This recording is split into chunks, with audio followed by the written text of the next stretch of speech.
Shalom kekasih Kristus. Mungkin hari-hari kita dalam menjalani hidup seringkali mengalami jatuh bangun dalam dosa, sehingga rasanya sulit sekali untuk mempertahankan kehidupan dengan kelakuan yang bersih. Para pendengar renungan melekat dalam Tuhan, sudah saatnya kita lebih lagi menempatkan firman Tuhan untuk semakin berakar dalam hati, pikiran kita, agar Roh Kudus mengajar dan mengingatkan firman Tuhan kepada kita. Mari kita berdoa. Tuhan Yesus, terima kasih buat kebenaran firman-Mu. Biarlah hamba-Mu dapat menyampaikan kebenaran firman-Mu dan firman-Mu yang memberikan kekuatan di dalam iman percaya kami. Bapa, sekali lagi berbicaralah lewat hamba-Mu dalam renungan hari ini, sehingga firman yang disampaikan sungguh menjadi satu kebenaran yang kami harus lakukan dalam kehidupan kami. Bapak Surgawi, kami bersyukur buat kesempatan yang indah pada hari ini. Biarlah kami mau menyiapkan hati dan pikiran kami untuk menempatkan firman-Mu di dalam hati kami yang paling baik, di mana firman tersebut dapat berakar, bertumbuh, dan berbuah untuk hormat kemuliaan nama Tuhan. Terima kasih, dalam nama Tuhan Yesus kami berdoa. Amin. Melekat dalam Tuhan bertema otoritas Alkitab mempertahankan kelakuan bersih. Firman Tuhan terdapat dalam Mazmur 119 ayat 9 dan 11. Demikian firman-Nya.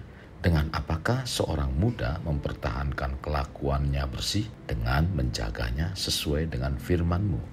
Dalam hatiku aku menyimpan janji-Mu, supaya aku jangan berdosa terhadap Engkau. Kekasih Kristus, hendaknya kita bersyukur pada Tuhan, sekalipun keadaan kita sampai hari ini belum terbebas dari permasalahan yang ada. Tuhan masih memberi jalan dan menolong kita. Bahkan kalaupun dalam keadaan yang sakit atau dalam permasalahan tentang perekonomian, masalah keluarga, saya percaya Tuhan pasti menjamah memberi kesembuhan dan pertolongannya.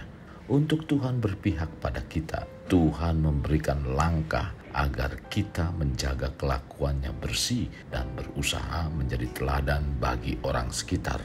Bagaimana dengan hidup kita saat ini?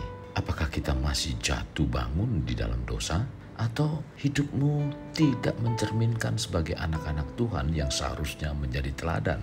Tentunya kita semua mau tetap mempertahankan kelakuan bersih kita di hadapan Tuhan. Bukan hanya di depan orang banyak saja kelakuan kita seperti malaikat yang seolah-olah kita hidup tanpa dosa. Tetapi saat di keluarga, kehidupannya bukan seperti manusia, melainkan seperti setan. Kalau kita mau, sesungguhnya setiap aspek dalam kehidupan bisa mencerminkan bahwa kita adalah anak-anak Allah yang benar-benar layak di hadapannya.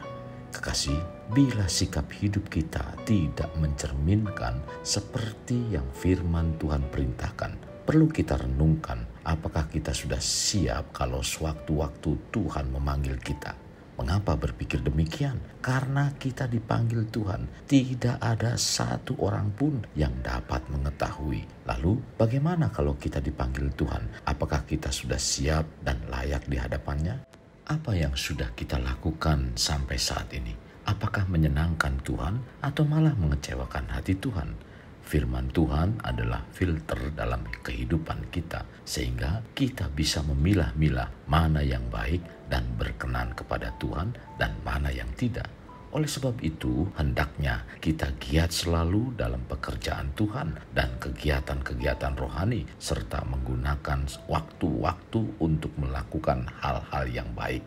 Untuk memiliki sikap hidup yang demikian, maka Alkitab mempunyai otoritas yang penuh kuasa, karena Alkitab atau firman Tuhan dapat mempertahankan kelakuan bersih kita.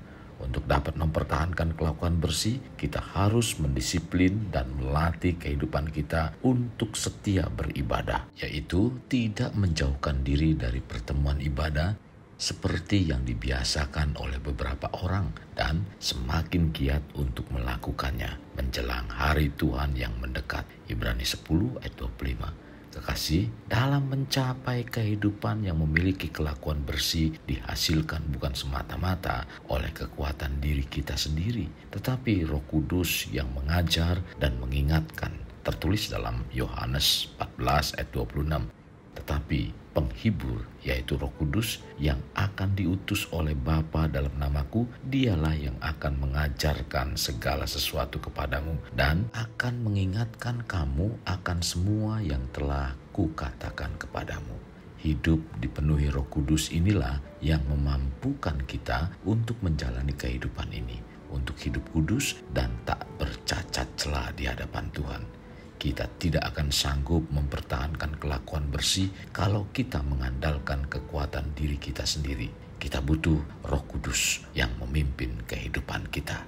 Kekasih, kita yang sudah mengenal Allah semestinya dalam menjalani hidup tidak sama dengan orang yang tidak mengenal Allah, di mana pikiran mereka sia-sia, pengertiannya gelap, jauh dari persekutuan dengan Tuhan, hatinya degil, perasaannya tumpul sehingga hidupnya menyerahkan diri kepada hawa nafsu dan penuh keserakahan. Tercatat dalam Efesus 4 ayat 17 sampai dengan 19. Tetapi orang yang telah belajar mengenal Kristus akan menurut kebenaran firman Tuhan dengan menanggalkan manusia lama yang menemui kebinasaan oleh nafsunya yang menyesatkan. Dan orang yang mengenal Kristus, hidupnya akan dibaharui roh dan pikirannya. Tercatat dalam Efesus 4 ayat 20-23. Firman Tuhan akan mempunyai otoritas mempertahankan kelakuan bersih dan membawa perubahan saat kita sebagai umatnya meresponi firman Tuhan itu dengan benar.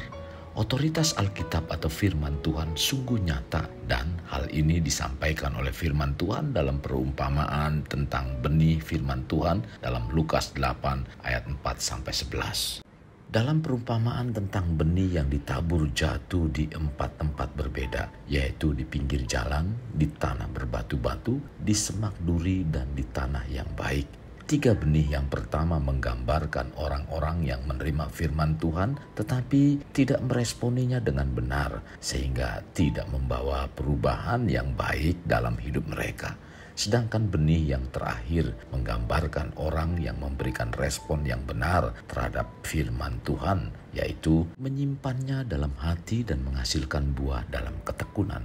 Artinya orang itu tidak hanya mendengar firman lalu melupakan, tetapi merenungkannya dengan sungguh-sungguh serta melakukannya dengan tekun dan mempertahankan kelakuan hidup bersih. Sehingga hidupnya menghasilkan buah yang menyenangkan Tuhan.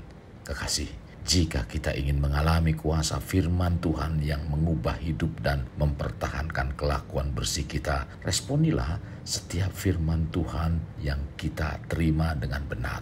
Renungkan, simpan dalam hati, dan lakukan dengan tekun.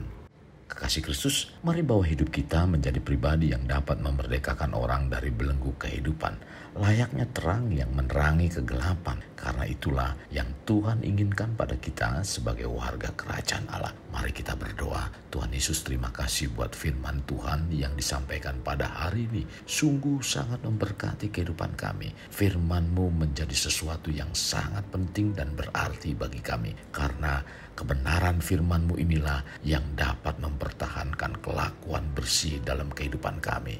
Kami seringkali didistorsi atau seringkali dikacaukan dengan berbagai macam pikiran, perasaan yang seringkali menghimpit firman Tuhan, sehingga firman itu tidak menjadi satu hal yang berarti bahkan tumbuh dalam kehidupan kami.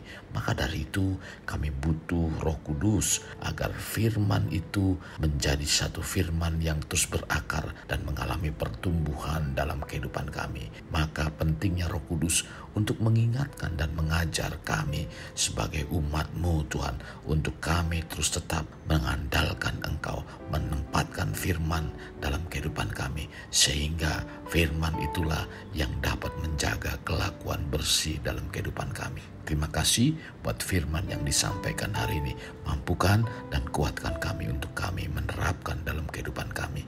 Ini doa kami, dalam nama Tuhan Yesus kami berdoa.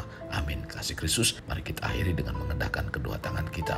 Terimalah anugerah berkat dari Allah Bapa, kasih sayang daripada Yesus Kristus, dan persekutuan dengan Roh Kudus yang memberkati, melindungi, dan menyinari engkau dengan wajah-Nya, serta memberi engkau kasih karunia di mana Tuhan menghadapkan wajah-Nya kepadamu dan memberi engkau damai sejahtera. Tuhan juga mencurahkan berkat secara rohani berkat secara jasmani dan berkat secara ekonomi, di mana berkat Abraham, berkat Ishak, berkat Yakub dicurahkan dan dilimpahkan dari saat sekarang sampai Maranatha tiba, dalam nama Tuhan Yesus. Amin. Sampai jumpa di renungan berikutnya. Tuhan Yesus memberkati.